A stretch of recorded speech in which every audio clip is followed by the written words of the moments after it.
Hello and welcome to another episode of Freaky Fettuccine. On tonight's episode, it's a regular show Creepypasta.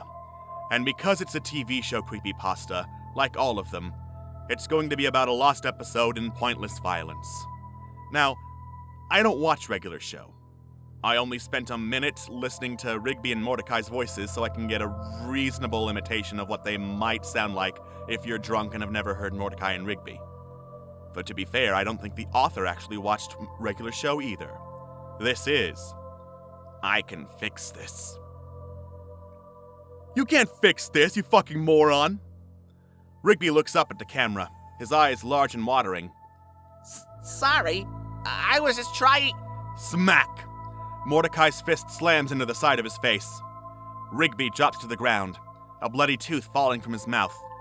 He tries to crawl away, terror all over his face, and is pulled back by the leg. Mordecai's foot connects with his side. Hard. What the hell is wrong with you? Mordecai, no, please! Ah! Fists are on all sides of him. I eventually lose count of how much blood is on the ground. How do you count blood? There's 1 blood, 2 blood, red blood, blue blood. Eventually, a blue hand tightens around his neck, lifting him up. No, please, no, don't, no. His gargling attempts of communication through broken teeth are cut off as his face is slammed into the glass panel on the vent. He is pulled out, then slammed back in. Again and again. Mordecai is screaming. Rigby is screaming. Pleas for mercy intertwined with cries of unspeakable rage. The pipes are dented, covered with blood, teeth implanted into the metal. Rigby is thrown onto the ground. I can hear his leg breaking. His snout is pushed in by around 5 inches. His eyes are blackened to the point of them actually breaking and forming over themselves. At least one is. The other eye is dangling in the gore-filled hole in what used to be his mouth. I recognize him only by his blood-soaked tail.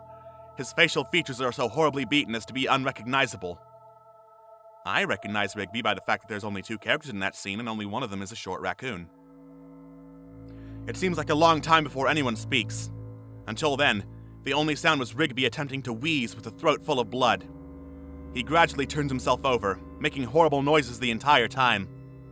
He attempts to put his eyeball back in, eventually getting it into an acceptable position of instability. Now, I know that this shouldn't be funny, but...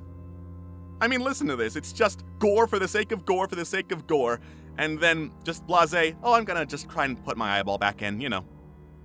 A horrible croaking noise comes from his throat, vocal cords fruitlessly working, the body utilizing one of the least important systems at this moment of mostly irreparable damage. When the word finally comes, it is short and to the point. Why? Mordecai does not say anything for a very long time. His back is turned, his arms crossed and shivering. Why? He eventually says, still not facing Rigby. He turns on his heels and stares into his eye. Directly into his fucking eye. Neither of them are faring better than the other. The heating was destroyed. They will soon freeze to death if action is not soon taken. Mordecai lurches over to him and kicks him in the face. Why? He shrieks. I don't know how Quintel made that voice, by shrieking. I remember thinking the same thing when that first punch was thrown. The realistic sound of Rigby's teeth clattering on the ground. The drip, drip, drip of blood dripping on the icy floor. Foley artists and, royalty-free sound effects. I could probably do that in an hour or so. I don't know if you realized this, but I never liked you, Rigby. He is crouched over him now, whispering in his ear. To be honest, I never minded your constant idiocy, like breaking the wall, for example. That was something that could go along with all your other incidents. But then, you thought it was fine to involve me in your little adventures. Did you think I wouldn't notice? I did. And I enjoyed you not knowing that I knew. I could get my licks in, occasionally. Whenever it got too bad, I just think of how it felt when I slammed my fist into your face. Remember Super Dig Brothers? Seeing your body sprawled up against the side of the couch was so satisfying. His voice trails off, his arms slowly moving lower and lower. He moans, his voice taking on a husky attribute as his hands begin to unconsciously massage his stomach. Your soft, furry little body, he says, licking his lips. It's almost funny how fast the hands depart as he starts to slowly stroll around the room. I could exist happily, you being a pathetic little moron, and me giving you a well-deserved beating occasionally. And I'm sorry to say, this is how it went for quite some time. You, thinking there was ever some kind of real friendship, like I even cared about you in the slightest. So are you going to mention the broken heater and their freezing to death ever again? Or are you just going to start us in media res and never mention it again? Like, okay, whatever. I can't see him, but I can hear him. Rigby, whimpering as everything he ever knew was torn to shreds by the only person that could have ever truly known. But it just wasn't enough. I would have thought that, like me, as you grew older, you would have gotten more mature. However, you seem to have progressed in the opposite direction. Your little schemes have gotten more and more damaging, and I'm afraid this was the last proverbial straw. I will die in here, and so will you. Thank you for mentioning that. It's just too bad you didn't mention that at the beginning. I can just imagine throttling you for eternity. Not like anyone's going to stop me, he chuckles. Rigby tries to speak. No, I won't die. You will. No. A kick to the face. Yes. No. Another kick. Yes. No. Another kick. Yes. No. It continues on in this fashion for how long, I do not know. Kick. Yes. No. Kick. Yes. No. Kick. Yes. No. Kick. Yes. No. Kick. By this time, Rigby is curled up in a ball as Mordecai assaults him with fists and feet. I can barely hear him whimpering, Yes. Yes. over the sound of the fleshy thwacks. What? Yes. What? Yes. A look of smug satisfaction slowly overcomes Mordecai's face. See, that's better. You never liked admitting things, he says, distaste filling his words.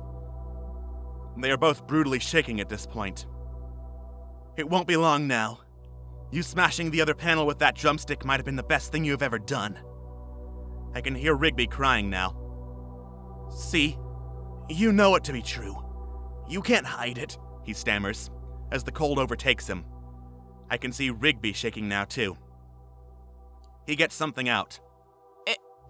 It's going to be the last thing I do, but I'll kill you, Mordecai.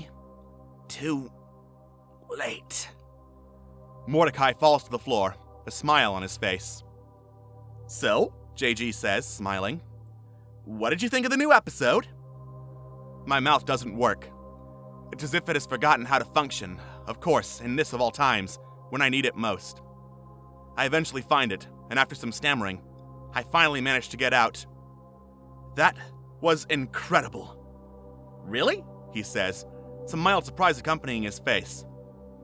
I don't know, some of the guys up top didn't like it so much. Got pretty vocal with their opinions, you could say. Yes, that often happens to artists of your caliber, I reply. Did you have to dispose of any? No, just one. No, I didn't have to dispose of any. I just disposed of one. Math. She's still down in the cellar, he chuckles. Well, thanks a lot for the screening. Can't wait to see it on the air. He laughs. Oh, so that was him speaking? Oh, you're supposed... God damn. He chuckles, comma, so it implies that he's still talking. But no, he laughs. Yeah, neither can I, so it's still him. He's talking to himself. I can't wait to see it on the air. Neither can I. You can't fix this. This is terrible.